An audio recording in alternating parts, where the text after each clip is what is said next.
Welcome back for another episode. As part of my aim to end homophobia in sport, I'm putting together an Out Athlete series. This series will interview athletes that have come out the closet and are still competing in their sport. I'm going to find out a little bit more about them, about how their journey was and what their experiences were like, both as an athlete that was in the closet and then an athlete that has come out of the closet, and also their coming out experience.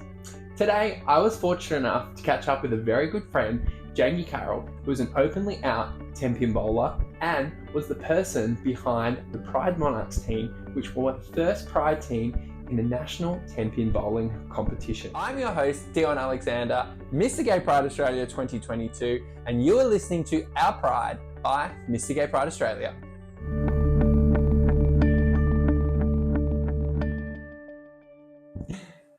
Hello fam and welcome. I'm today joined by a very good friend, Jamie Carroll, who has actually got all of this all started. It was all your fault, Jamie. Yeah, right. You sent me a link a long time ago. That's right, yes.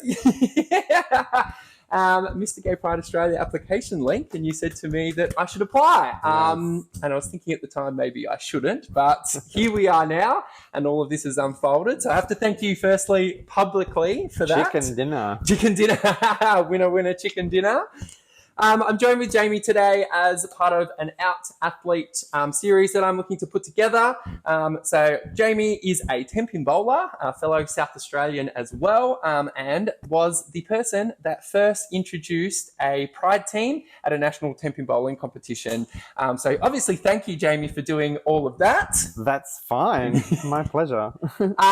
Today, I wanted to get a little bit more of Jamie's backstory, a little bit about his journey, what's like being an out athlete, and then talk a little bit more about the Pride Monarchs, who were the bowling team.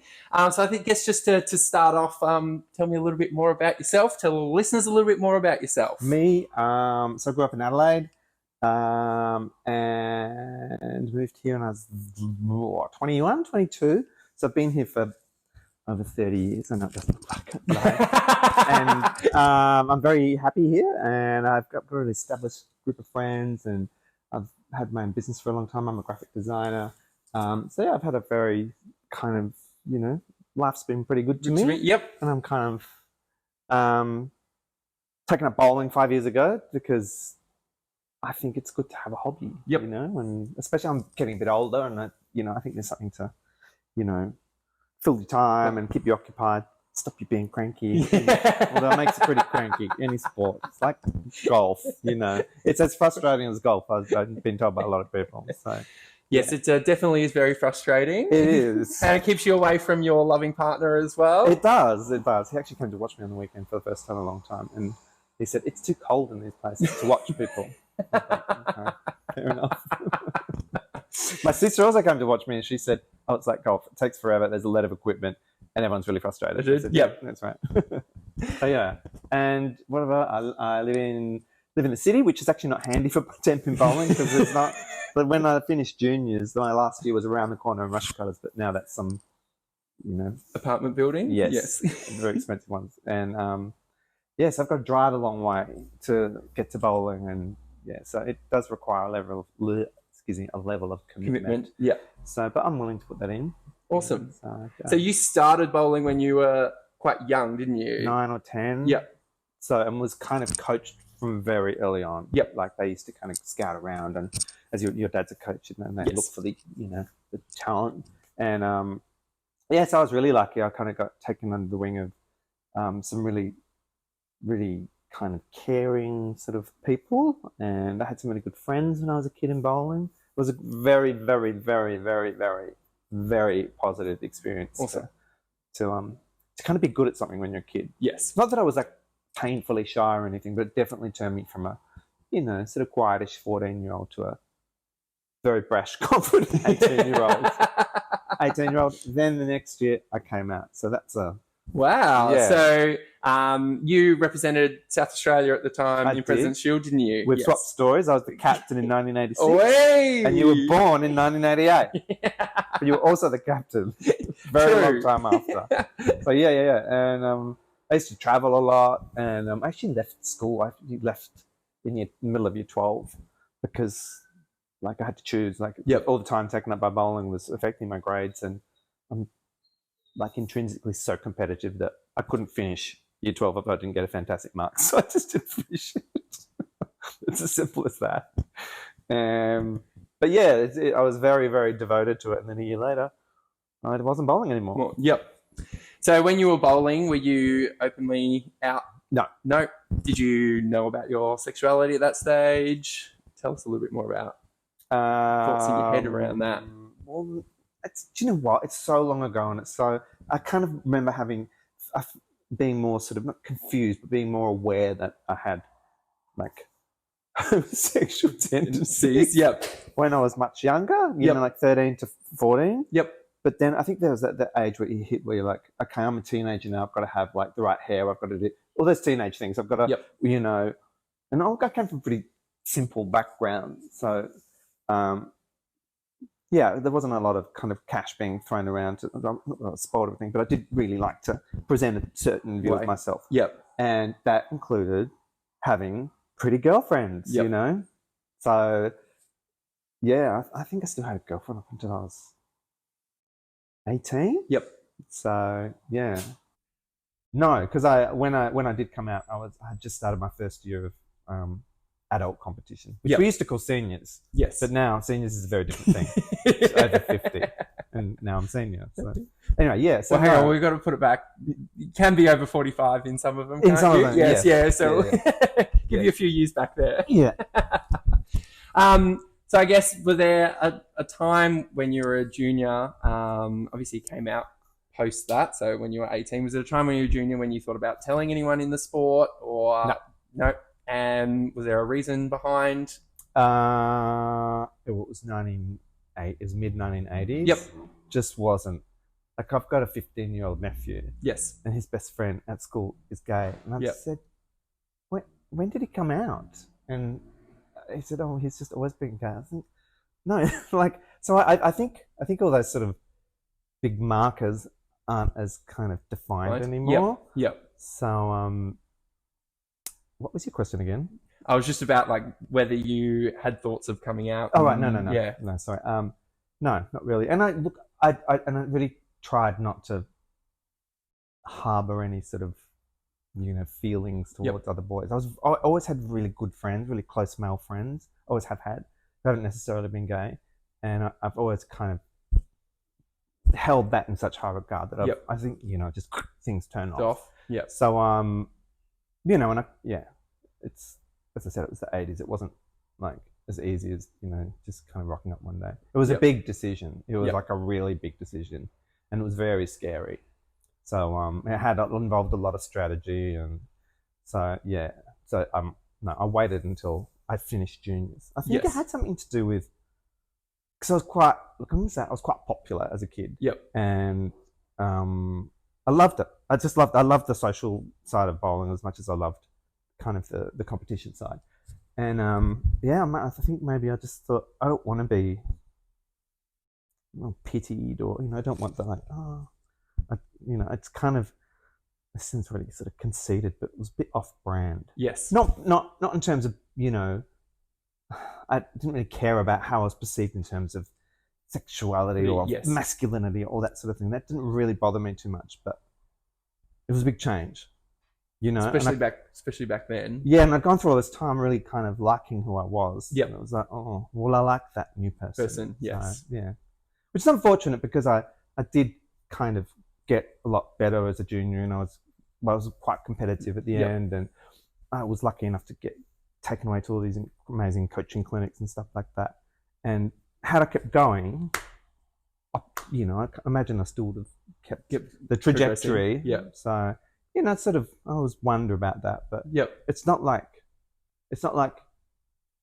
life didn't go well because I wasn't bowling. Life was fine. I had a great time as a young person, and I was too busy to bowl. To be perfectly honest, I was kind of out and about, and I did get involved in the community quite early. When I moved to Sydney, I was working for Mardi Gras within a few years, and I was on lots of committees and things. So I've always been sort of involved in stuff, you know. So there's just maybe wasn't enough room for, you know, organised sport in this term, in this situation bowling. yeah. Do you think that, the not being open with your sexuality at the time, did that potentially contribute to your decision to cut off bowling, or is it more just a whole life thing? So you're saying if I had maybe decided to come out at 16 or something and blend, because Blend you make together. a jump from juniors to adult competition, and Yes. never the twain did meet back. No. Like you weren't allowed to earn money as a junior, you weren't allowed to compete in adult competitions. Now there's a lot more blur, and Correct. I just wonder whether it was, it wasn't like I have to jump from this pond Yep. into this lake. Yes.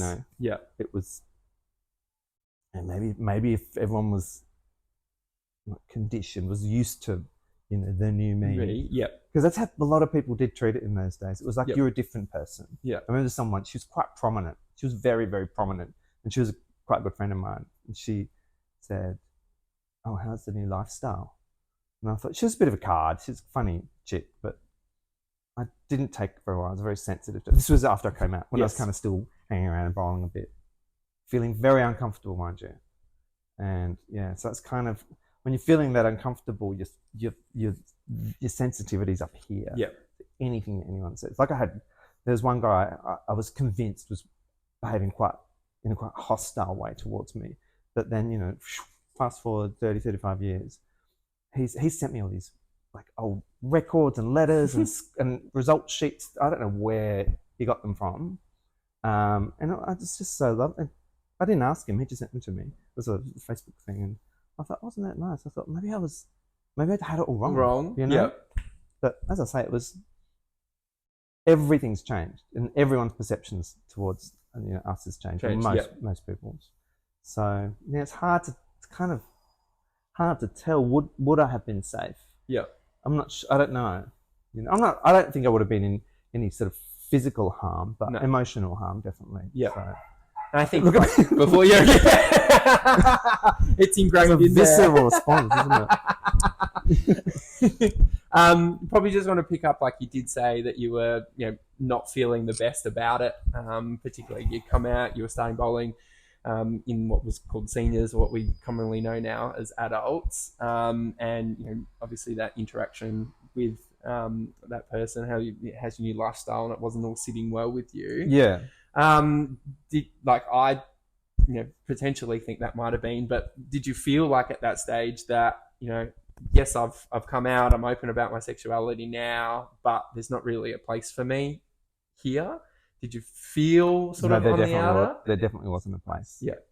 There was lots of women who, they weren't out, but they were couples. Yes. It was really strange.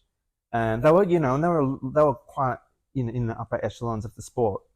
And one of them was my coach, and her partner, they'd been together for years. And I just used to think, like, they're lesbians, aren't they? Is the only one in the room that's going to say the word?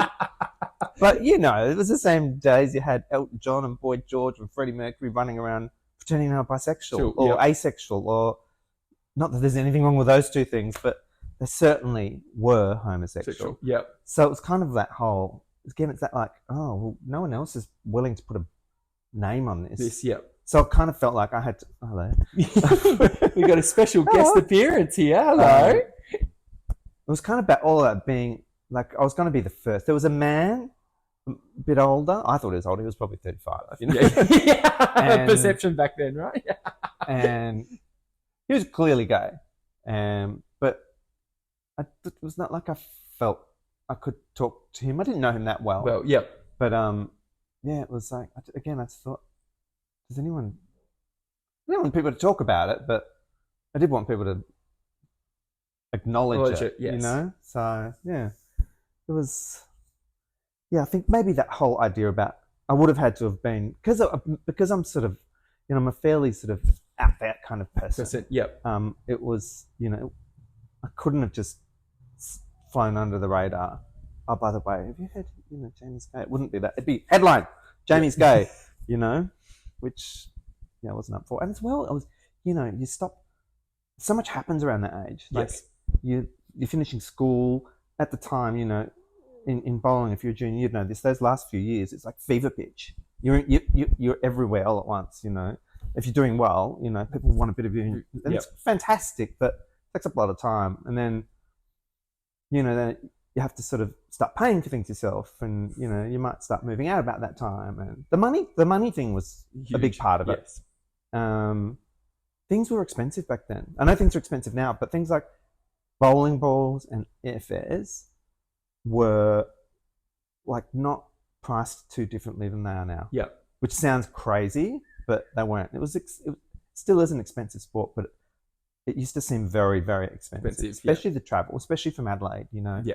It's not like you could drive everywhere. Well, I think too, like most of the tournaments are on the eastern seaboard, so it makes it very prohibitive to drive. Like Melbourne, you can, but especially when you start talking about Sydney and then going up to Queensland and that sort of thing. Yeah.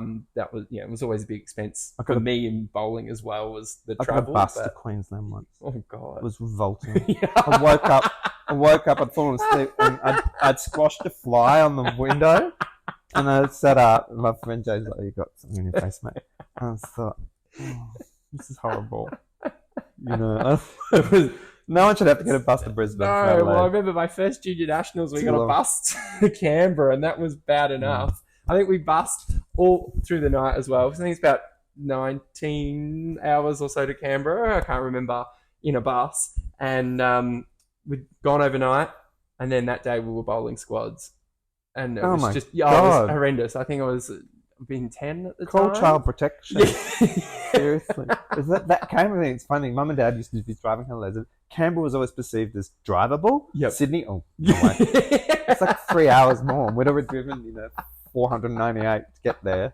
Might as well just go a little bit further. I was always like, give me to Sydney. I had always like been very curious about Sydney. I think because I knew what it was like. Yes. It was showbiz and I loved all that. That's why I live in King's Cross. So I can see the old Sybil townhouse there. That's where they always hang out. I kind of like the vibe. And I always, when I started coming up here for holidays, when I was kind of, 18, 19, it did like start to drag you in, yeah. Which again, that was, and once I got here, I could barely afford to pay rent and run a car. I bought my car with me. I didn't have it for long. But I barely had money for anything else. Sydney's expensive. Yes. So, like, bowling, I bought all my stuff with me, but all my stuff in those days to bowling was 3 bowling balls. And I thought that was excessive. Was excessive. Now you've got that many plus. I don't know. Three many spare bags of bowling balls in there. Which bothers me from like an environmental point of view. I have to say, all these people getting new bowling balls all the time. I'm going, why are you buying them? The easiest thing to throw out either, are they? Not really. That's the one little thing I have thought about, getting some sort of initiative together. Yep. What to do with old bowling balls, and then it seems too hard. Anyway, I digress. I suppose I wanted to, obviously you had a long gap then in bowling, and you said you picked it up 5 years ago. So it was 32 years. 32-year gap in your bowling career. You've come back, been sort of welcomed by the sport again, from all the stuff that I can see on social media and my relationship I've got with people in the bowling industry, and then started a Pride Monarchs team to go to the Nationals. So that was the first Pride team that we've ever had in a national bowling competition, and probably one of the first Pride teams that went into a national competition of any sort in Australia. Which was fully sponsored. Which is absolutely amazing. I want to know, how did that come about? You just ask people. It's that easy. Because I know I had a lot of, not resistance, but during the marriage equality campaign, I was quite close with the CEO of Temping Bowling Australia at the time, the national sporting body, and I sort of asked, is TBA willing to take a stance and make a statement on this? And it was very much, as individual people, we are supportive, but as a board and as a senior management, we won't make a statement on it. Yes. When was that? So that was 2017. So to see a Pride team last year at the national championships just warmed my heart. Good. What was the thinking behind it, and how did you sort of come up with, I'm going to do it, I'm going to have this Pride Monarchs team? I've been thinking about this, and I've just remembered what in 20. So there's a state-to-state competition explained to the punters called Rockway. It's not spelt like that. It's RACHURG.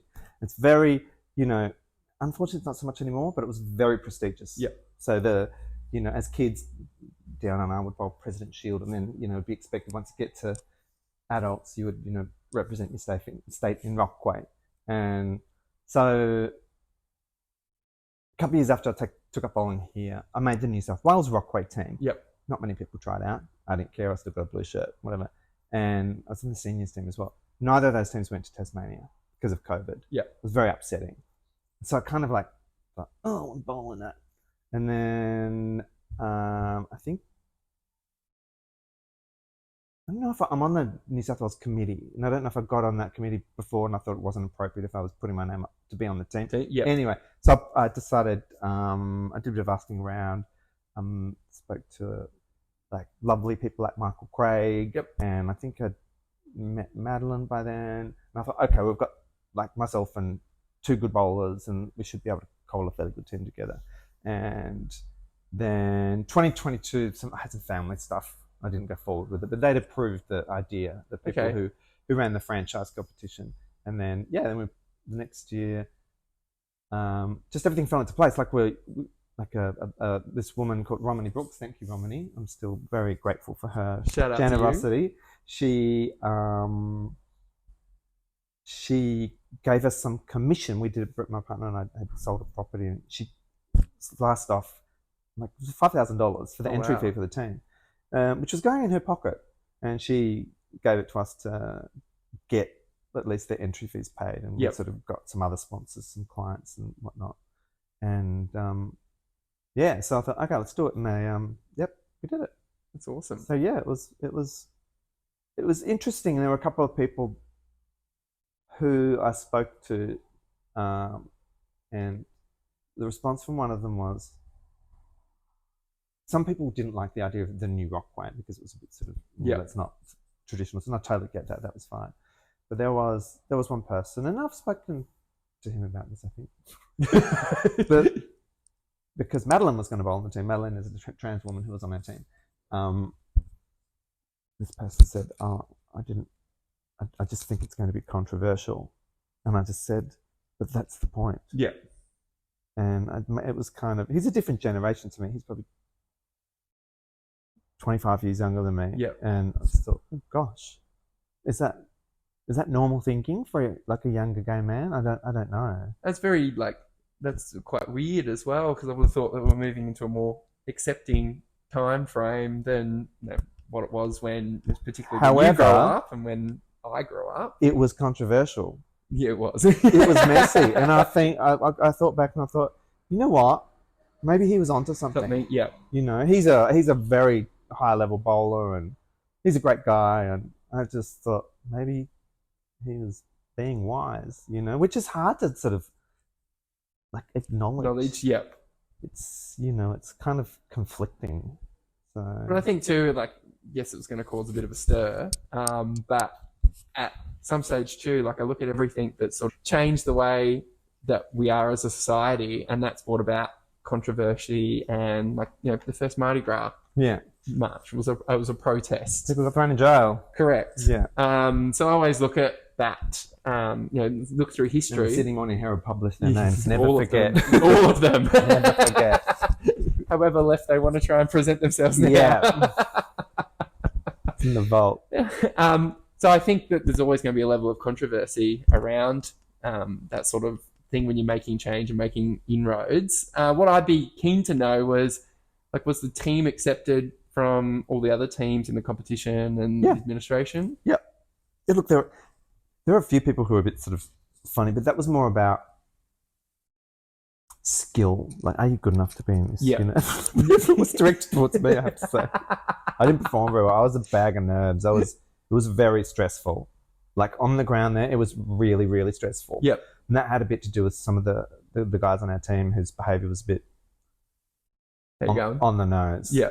And, I kind of thought, not only can you not walk past that standard of behaviour, because it's akin to accepting it, but unfortunately, especially in a situation like that, we have to hold ourselves to a higher level, you know, and that's just the way it is. It's kind of not entirely fair, but it's better than not being a part of things. I guess it's one of the trade-offs. Anyway, but no, they were pretty good. They were really good. There was a little bit of how do I put this? Sexualization of gay men. You know, which bit finale. It's all. It was fine for a while, but it's like got a bit old real quick. Yeah, very quick. But no, pretty well received. Very well. Good. Yeah. Now you said we flogged a few good teams as well. Yeah, good. That'll put them back in their place. Yeah. We bowled much better when I got rid of the other guys, and I had no idea they were really stressing people out. Yeah. So that was interesting. So. Especially, I think there would have been a heightened level of stress within the team just from what you were doing, like you know, wearing Pride colours all throughout the competition. Yeah, it was all a bit. For 3 days. I mean, it's pretty intense anyway. Those sort of competitions, it's like you got to get up early. You're bowling all day. It's hot. You don't eat properly. It's just like, ugh. And then having all that on top of it was just a bit too much. Yeah, I cried at the end. Cried at the end of everything though.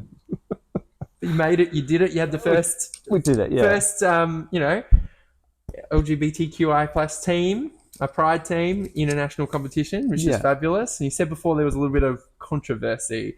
I believe that did surround the trans athlete, Madeline Fitzroy.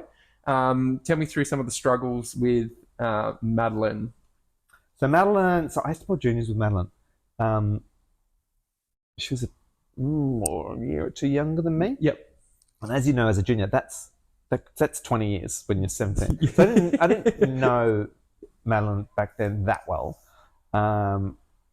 She had a scorecard that said she beat me like 258 to 257. So where did you get that from? Good on you. Good for you. And she was introduced to me by Bree McPherson. Who unfortunately doesn't bowl anymore. No. And she's a fantastic bowler and a very nice girl, lady, woman.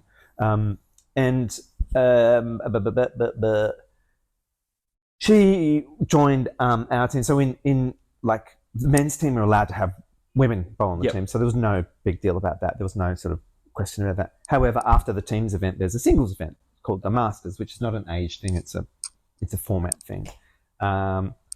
And naturally, she had Madeline, and up before then, Madeline had been bowling in. She's over 50 like me, so she bowls in seniors events. She had bowled in some senior events in the female division, and she had bowled in some open events in the female division. So there was as you know, there was a tournament that you were presiding over where the decision had to be made. And you did your due diligence, and the precedent sort of stood. Unfortunately, they haven't made a call on it yet, but everyone's happy with the situation, including Madeline. She understands the complexities of it. She's anyway. So unfortunately, the event organisers, because our national competition was sold to private event organisers or planners, and who had like a lot of sway down in Tasmania, and they had a lot of money, and it cost a lot of money to enter the competition as well, might I add. But it was husband and wife team. The wife, Ashley, she's quite open about it, and she had a lot to say about it publicly. Who is a very nice woman. For someone whose politics do not align with mine, I get along very well with her. I think she's a very nice woman, and her husband's a very lovely man as well. And but her views on trans women in sport were, look, let's just say they aligned with a lot of her views on a lot of things, which was from a certain kind of playbook. And to her credit, she was totally open to Madeline about talking about it. And I think they had to come around. Like, I think when you sign contracts for government-funded events, we do tenders at work, and I know there's a whole lot of stuff you have to sign about discrimination and that kind of stuff. So she was treading on thin ice, but it was pretty distressing. You know, and I'm going to be really frank here. I'm probably saying too much, but one of the team members I asked to go home, who was our manager, said, "Oh, it doesn't really matter if Madeline wears a skirt or not. She'll just have to wear pants if they kick up too fast." And I said, "She is not wearing pants. She is not." Madeline had told me her story, and we've become quite good friends. She told me her story and how it all happened. And one of the big things is she wanted to bowl in a skirt. It sounds really simple, but she just wants to bowl in a skirt, as a woman. Well, she is a woman. And I just thought, oh, no, you can't take the skirt away. No, that's not good. Anyway, she ended up bowling in the Open Women's competition and did really well. Like, she came third, which is it's amazing. Kind of it's probably the most prestigious tournament on that sort of kind. Correct. And she came third, and I've got to say, it really is challenging when you're kind of fighting so hard for something, and then you kind of like, okay, we made it, and you're in the arena, and you're like, oh, well, do I want to win? That's going to attract a lot of attention. Yeah. Of course I wanted to win, but it was challenging.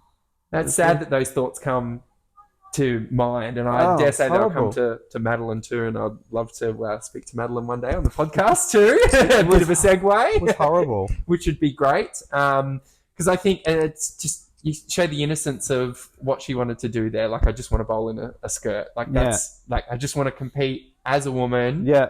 Is all she wants to do. And I just think that people that want to deny that just probably need to open their eyes a little bit. But there's a lot of stigma that goes around these sorts of things. And I know that, trans women particularly, inclusion in women's sport is highly politicized. Yeah. I don't think that anyone does near enough research into what is making a significant difference to performance or not. Yeah. I mean, at the end of the day, we speak from a competitor's standpoint. We don't want anyone to have an unfair advantage. No. For no reason. But well, let people bowl two-handed, didn't they? They've got an advantage. I think there's a history through sport where you look at things and you just think, why is this being blown up to be such an issue compared to conflated. other things? Unfortunately, like lots of things these days that unfortunately involve minorities, like the yes vote, there's a whole lot of stuff brought in to complicate the argument. It's like I personally believe that the yes vote, put a few noses out of joint here, was a very simple question. Yes. It was very simple. It became very complicated the more time people had to pick at it. The whole trans women in sport thing it's kind of similar to that. It kind of brings, the woman in Tasmania, as she was, talking about, oh, I do the same to protect my daughters. And I was like, what? And then it's about, using the toilet. It's about wearing a skirt. It's about power. Has she got more power? And people, when I talk about this with people are like, oh, is it a power game? I said, yes, but there's lots of women out there who can generate as much power as Madeline can. And not unfortunately, but it just happens that Madeline has quite a powerful technique, shot. yes. Yeah. But I'm a speed dominant player, but we achieve fairly similar results. So there's more than one way to skin a cat. It's that kind of game. 100%. And what she's had to go through, and like her, watching her perform in those really kind of tense sort of moments, she seems to elevate a bit. Most of the time. I've seen her when she doesn't, and it's she gets a bit upset. There's a lot going on. She's fantastic. She's like, she's I don't know. She's learned how to channel it, and it was. She did very well in another tournament this year, like another very prestigious tournament, and it was again like, oh God, she's kind of win. And I think that's the unfortunate thing too that we look at, because a lot of the time people won't complain if you're coming middle of the pack, middle of the field. Oh shit, no! But as soon as you start winning, go for it. As soon as you start winning, that's when people start to really irk up and start to make comments. So, I think that her being successful now is probably going to bring up another conversation. Our sport, I have to say, generally has been I'm going to rate them as magnificent. Yep. Especially in the senior ranks. I just thought, whoa, this is not going to end well. Well, no. I just don't know. It's kind of you with anything like that. You reach a tipping point. There's a certain amount of people who are okay with it, and some of the people who are okay with it, that's kind of they have more weight, and suddenly okay, and it's all fine. However, can be taken away. You can. So, but it's really refreshing to hear that, particularly from an older demographic, talking about seniors, talking about over 45s who wouldn't have been raised with, let alone gay and lesbian people being an accepted part of society, like a trans athlete then, and a trans woman athlete competing in a female event, that would have been a massive big faux pas, and it would have been off limits. So to hear that she's been embraced by that demographic, and it is great. They have embraced. They're like, the ladies love her. They've been, and they're genuine. They're really warm towards her. They've been fantastic. There's just some people who are cold, but they're cold to everyone. Yes, you can't take that personally. So it's been really good. It's awesome. Just to piggyback off of that, how have you found your experience now as you've come back into the sport? Potentially, I believe, would be bowling against some of the people that you did when you were a junior or started to go into seniors. Not many. But the ones that are left are very, very good. Yep. They're really good, which makes me think, damn, I should have stopped. But that whole thing about, no one really cares unless you're doing well. Yeah. Last 2 years ago, when I'm because I've kind of had to start from scratch. Correct. I'm still trying to get better. I've done a lot of work, and I've gotten a lot better. Still got a way to go. But when you do, start to get noticed, people, it's harder to please some people. You do get noticed more. Not all of that attention is good. Yes. Had I been experiencing that when I first started back, I would have mistaken that for homophobia. Yeah. It actually has nothing to do with that. Especially because I entered seniors, and they all know who's coming up, who's going to age out into seniors. And it's like, well, you're not meant to be here. Who are you? I turned up literally when I was 50. They're like, no, there's not enough room for you. You didn't matter who I was. No. So fix that though. So but I think organised sport is a very particular beast. Yep. It's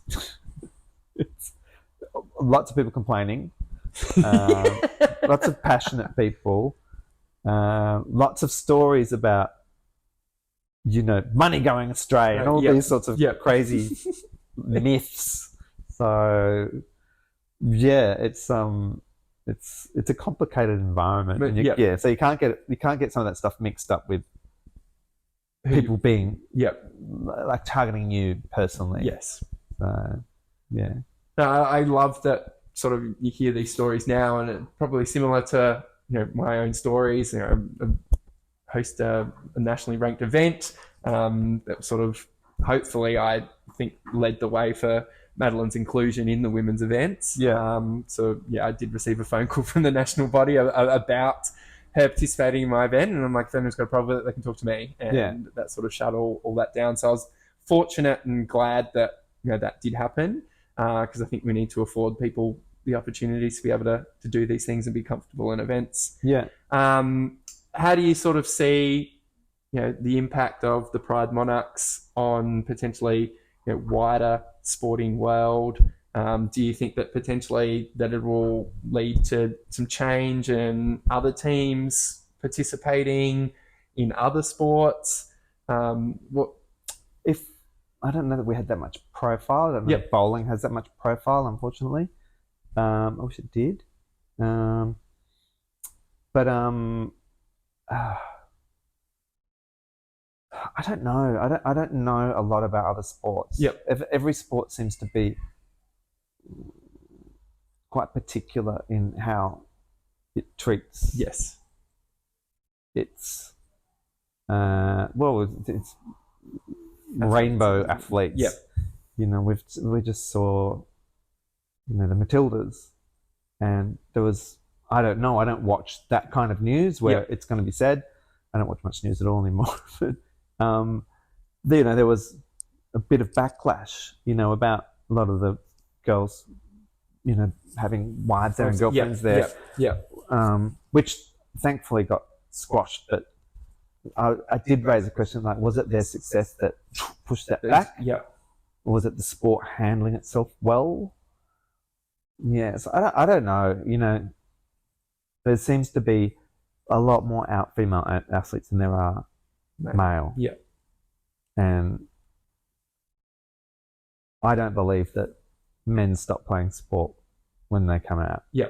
Or if they're homosexual. Sure, yeah. Because obviously they haven't come out. No. So that's a shame. Like, I don't know. You and I are both huge AFL fans. Yes. There's no one, is there? No. There's no openly gay male crazy player. Yeah. There's too many people. That's how many teams in that competition? 18. They've got 20 players a team. That's crazy. Well, it's 360 people. Plus their roster will have about 40 odd players in it. So 500 people. There's not one gay man. That's not true. Well, there definitely is. One that's that's a shame. It is a shame. That's probably one of the things that's led to the work that I've been doing, trying to end homophobia in sport, in around trying to get a Pride round rather than just a Pride game in the AFL. I still think that's important. People sometimes think that having Pride teams, having Pride rounds is all just theatrics and it doesn't really do anything. But I think you can see, and there's studies that Vic Health did on the first Pride game between St Kilda and Sydney, just around how it changed attitudes and changed people's perception of whether they can be included in sport or not. Yeah. Because unfortunately, all the research you look through, there's out on the fields studies that are done on LGBTQI plus participation in sport, and it's very similar to what you've experienced. Is that you play organised sport to start with as a kid, might do that because you have to. Well, they all come through as kids, don't they? You don't start it when like people start bowling when they're 22 or 25, and they can get good in a few years. Yes, yeah. Can't do that with other sports. No. Tennis as well. I don't know a gay tennis player. No. I actually read some story about, it's a documentary. There was a gay German tennis player that, like, at the time of World War II. It's really interesting. I'll send you the link to I have to find It's really interesting. It's really, but yeah, like tennis. Queens love tennis. And I've seen a lot of good men. I played for a while in a social competition. It was not social. It was highly competitive. I think all social sport ends up being highly competitive. And it's like I'm a huge tennis fan. It's like, where's the gay man? Yep. There's a few very high profile women who are out. One of them's Russian, which is particularly tricky for her. Correct. I thought it was incredibly. I don't want to use that word brave. I don't like that word. Courageous. It's the same thing. But but no, man. Sport. The sport thing's very disappointing. Yes. But saying that, it has been good to see. There's a lot of gay men who bowl now. Yeah. And it's no big deal. And I love that. And some part of me thinks that it's got to do with it not being as high profile as well. So I think in the smaller sports, you're starting to see a lot more visibility and people are willing to come out, which is great. And hopefully that'll then trickle into other sports. Because, I mean, your story, Madeline's story, while not as accepting from everybody, you can see that these people, when they come out, and people from our community, when they come out, are actually being embraced by their sporting community. And I'm pretty confident saying it will happen. Yeah. Most of the time. It will happen. I don't think it's an if anymore. No. American pro bowling as well. Men. Yes. Well, there was Scott Norton. Oh, I don't know who that is. So, yeah, Scott Norton was an openly gay man on the professional bowling tour. Okay, thank you. But he was probably the only one. Right. He'd be the only... But, there's several. Liz Johnson... Yep. Shannon Plahowski. And they're not just like middling. They're like they're like legends. They're great. Correct. We even look back at some of the greats in female bowling, and it was some of the big names in there were all openly gay athletes. Yeah. So I think definitely, hopefully, a changing landscape. I'm just so thankful that now that the bowling community has come around you, supports you. I think definitely as well the needle shifted on Madeline as well, which is great. And I just love hearing these positive stories. She was brave enough to be the first. She was. Yeah. She was. Yeah. A trailblazer. Yeah. I have to say one thing I got told that sort of didn't upset me, but it sort of shocked me. I thought, do people still say that? Someone said to me recently, "Oh, well, you know, when I first met you, I had no idea." It's like, do you think that's a compliment? I don't want to be perceived as straight, and I don't want to be straight. So I kind of I know where it's coming from, but it's not a compliment. I don't want to pass. I don't know. You know? Anyway. I don't know. Sometimes maybe they think that it's that wasn't the most important thing about you. Correct. Yeah, it came from a good place. I think it came from but I hadn't heard it for a long time. It was a whole like, oh, such a waste. You know that. Like, yeah. I think waste for who? When you compare it back to attitudes from long ago. Yeah. But I think now it generally comes from a place of love and probably to open up a little bit more a conversation with you. Around it all. Yeah. Beauty. All right. Well, thank you. Thank you. Good chatting. Yeah. And we will obviously chat very soon. See you on the lanes. You're going to come join the Monarchs? I don't know. You've been trying to twist my arm, haven't you? Yeah. I haven't bowled for like 5 years, by the way. Yeah, so you've been trying to get me back into it. So we'll see how that goes. Bring me in. Yeah. You owe me one now. I do owe you one, actually. Yes, now I do owe you one. Maybe. Might be a comeback on the cards. Who knows? Jamie, thank you so much for your time. Thank you, for Dion. sharing your story. All right. Thank you. Bye. I can't thank Jamie enough for being so open and honest, particularly about some of his childhood memories. I know how much that can affect some people from our community, so it was great to hear Jamie's experiences. If you are an openly out athlete still competing, I would love to hear about your experiences. Please DM us, send us an email, we'll put all of those links in the show notes. There is one thing I have for you to do today for me, and that is to leave us a 5-star rating and review in your favorite podcast player. Also, one bonus thing for today, if you can please share this podcast with someone that you know will enjoy it, I would be forever grateful. It helps us get to more ears and we can have a greater impact with everything that we're doing. Thank you again for listening. You've been listening to Our Pride by Mr. Gay Pride Australia. I am Dion Alexander.